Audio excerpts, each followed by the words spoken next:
বাচ্চাদের টিফিনের জন্য বা পরিবারের সবার নাস্তার জন্য এই রেসিপিটি আমরা ঝটপট তৈরি করে নিতে পারি।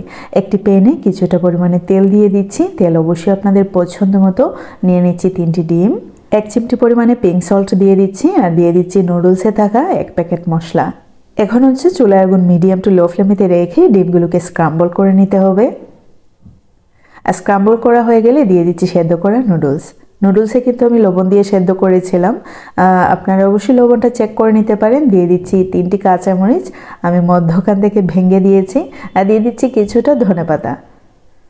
কাঁচামরিচ যদি স্কিপ করতে চান তাও পারেন, আমি এরকম ওয়েতে দিলাম যাতে বাচ্চাদের খুব বেশি ঝাল না লাগে। এখন সব কিছুকে প্রায় 5 মিনিটের মতো ভেজে নিচ্ছি। এই রেসিপিটি খুবই সহজ তৈরি করতে। আপনাদের যদি ইচ্ছে হয় পেঁয়াজ, রসুন, কাঁচামরিচ দিয়ে ফোড়ন দিতে পারেন, তাতে করে কোনো সমস্যা নেই। আমি বেশিরভাগ সময় এইরকমই তৈরি করে খাই। তো 5 মিনিটের মতো ভেজে নেওয়ার পরে আমি সার্ভ করে নিচ্ছি। আমি নিয়ে নিচ্ছি একটি বাটিতে।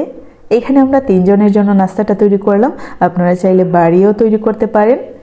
আশা করি আপনাদের কাছে অনেক ভালো লেগেছে। ভালো লাগলে লাইক, কমেন্ট, শেয়ার করতে ভুলবেন না। আল্লাহ হাফেজ।